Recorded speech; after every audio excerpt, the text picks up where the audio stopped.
Olá, hoje vamos estar falando aqui sobre a análise computacional de uma transferência de calor através de uma parede. O nosso grupo, a gente é o grupo 1, eu sou o Miguel Lagos. Sou Luiz Augusto. Eu sou o Pedro Henrique Rocha Barros. O nosso trabalho, ele tem como objetivo analisar computacionalmente o problema de transferência de calor através de uma parede de tijolos. A parede da casa mantida uma temperatura superior à externa, né? A temperatura interna é superior à temperatura externa, e o principal foco é determinar a transferência de calor através da parede construída. Para isso, a gente vai usar como base principal o livro do Sengel, a gente vai usar toda a formulação presente nele, e para determinar também de forma computacional, a gente vai usar 3 malhas diferentes. A gente vai usar uma malha grosseira, uma malha média e uma malha refinada. Dessa forma, a gente vai poder comparar a acurácia de cada uma e chegar à conclusão de qual malha seria mais adequada para o nosso projeto. A transferência de calor, ela é um fenômeno fundamental. É a ciência que vai tratar a determinação das taxas de transferência de energia. Um dos principais âmbitos desse estudo é a transferência de energia de calor transiente, no caso, a variação da temperatura ao longo do tempo. E esse cenário de transferência de energia, ele ocorre porque, no caso, não há um equilíbrio da energia.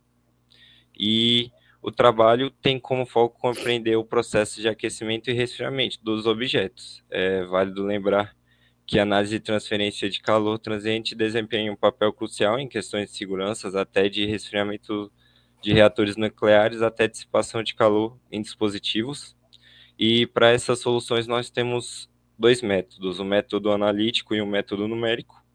O método analítico é através de equações diferenciais e condições de contornos específicas, porém é válido lembrar que nem sempre tem como ser resolvidas, então, nesses casos, ou na grande maioria dos casos de transferência de calor, nós simplificamos as equações para poder chegar em resultados.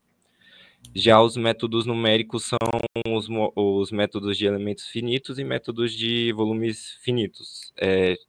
De forma simples, eles discretizam o domínio do problema em pequenos elementos, viabilizando e deixando de forma mais simples para as resoluções de equações computacionais. Esses métodos são implementados em softwares e são conhecidos como CFD.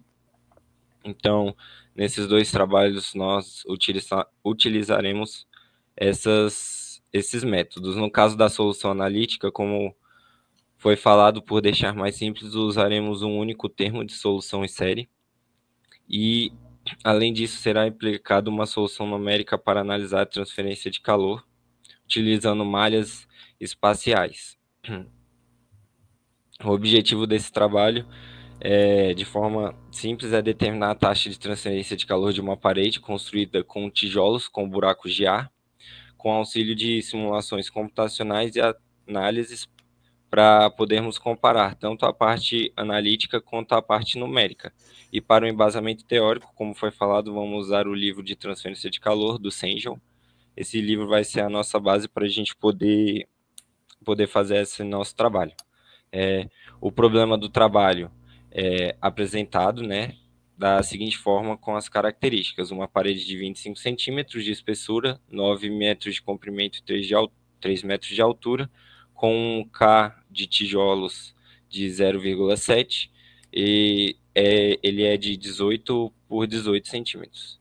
E também temos os buracos de ar, que tem um K constante, o K de 0,0026, e tem 23 de comprimento, e ele é 4 por 4 centímetros, e tem a camada de gesso, que é de 0,017, e tem 1 de espessura.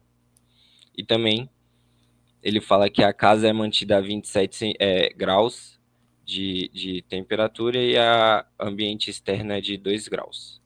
Também temos os coeficientes de transferência de calor das superfícies internas e externas de 9 e 34, e após todas essas informações, ele pede para determinar a taxa de transferência de calor através da parede construída só de tijolos ou de tijolos com buracos de ar, dependendo da escolha do grupo.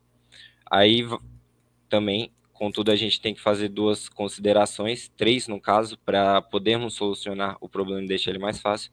É que, a transferência de calor vai ser estacionária, uma vez que não é indicação de variação com o tempo. E dois, a transferência de calor através do parede a gente vai considerar unidimensional. E três, a condutividade térmica do gesso, tijolo, buraco com ar, todos eles vão ser constantes. Tá, calma aí. Pode. Para a condução de calor, a gente vai usar a lei de Fourier para a taxa de transferência de calor. E aí, nisso, a gente tem a equação da transferência de calor, que é a taxa de transferência igual a menos K da condutividade, pode como ser visto na equação 2.1. Também é válido que a gente vai transformar o nosso problema em um caso unidimensional. Portanto, a gente usando a lei de Fourier e transformando a transferência de calor e a área da parede como constante, a gente integra chegando na equação 2.3. Agora, também nós vamos utilizar a rede de resistências. No caso, a gente vai fazer um paralelo entre potencial elétrico e temperaturas, e isso vai nos chegar que nós podemos ter tanto uma associação em série como em paralelo.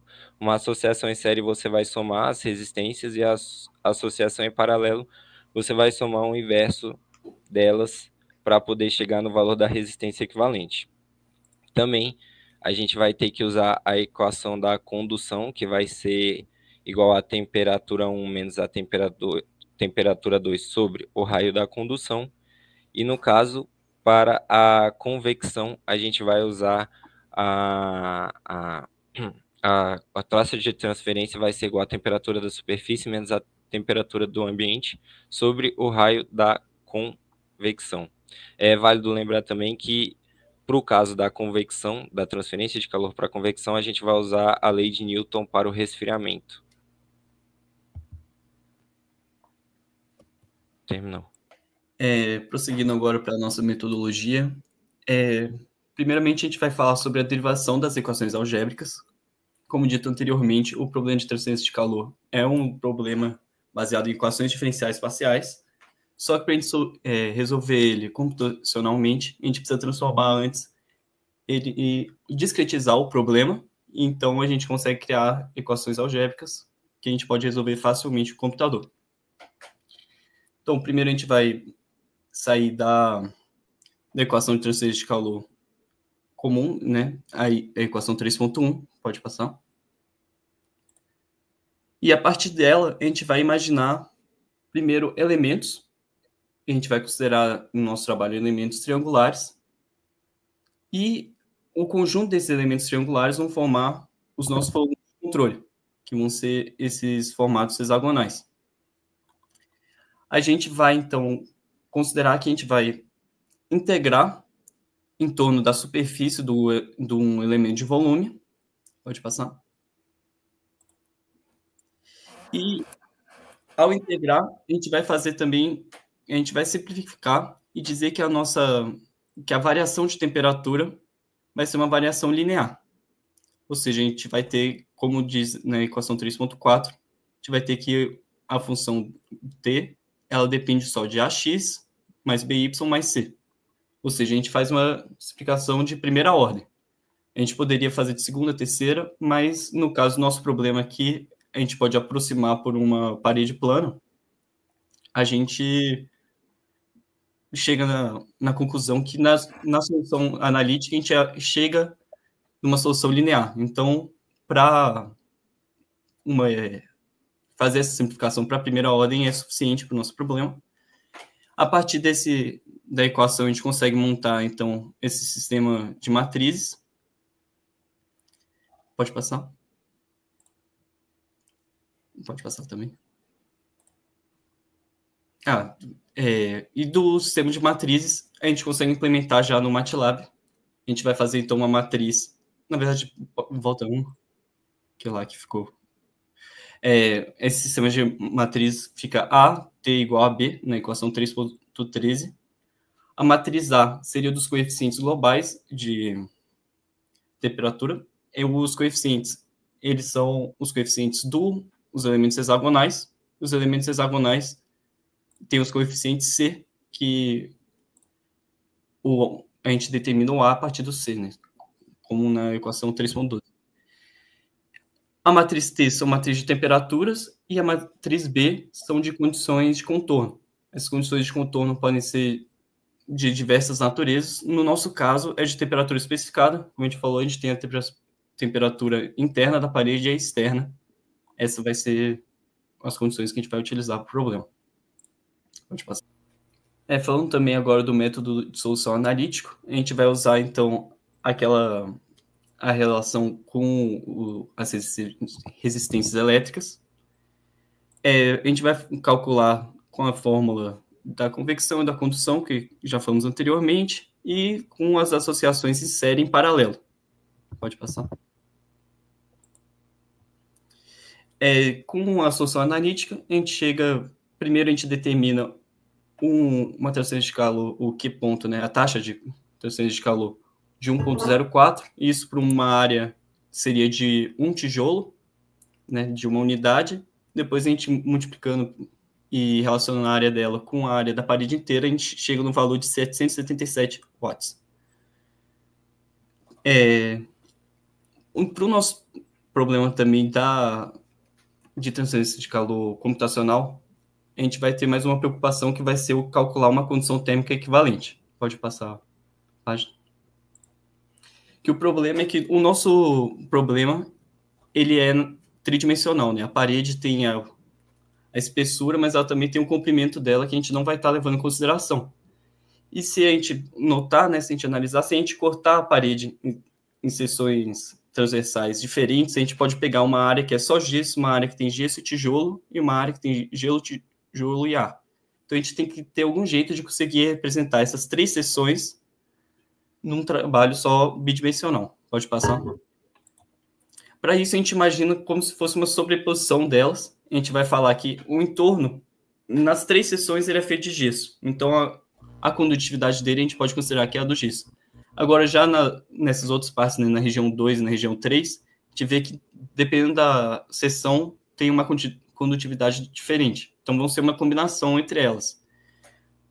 Ela vai estar, para a gente determinar essa condição equivalente, vai ser de acordo com essa equação 3.33, que é, então, uma relação da condutividade dos materiais em cada seção e a área proporcional, né, a área inteira, para cada uma delas, né?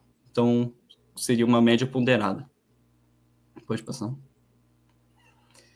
E aí a gente chega, então, que a região 1 poderia ter 0,17, que é a mesma do gesso. A região 2, 0,67, que é próxima à do tijolo mesmo.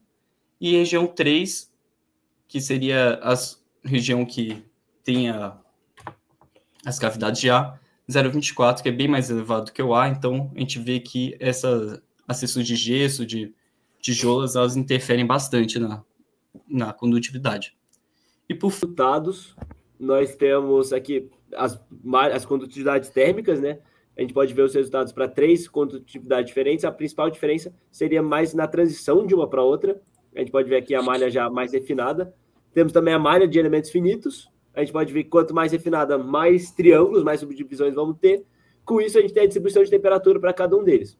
A gente vê que eles têm perto das partes interna e externa da parede, eles têm uma ondulação ali, que seria onde teriam os tijolos, né, na distribuição de temperatura. E a gente tem também as malhas de volume de controle, que a gente pode ver que praticamente na malha mais refinada é praticamente um quadrado preto, porque de tão refinada que ela é graficamente.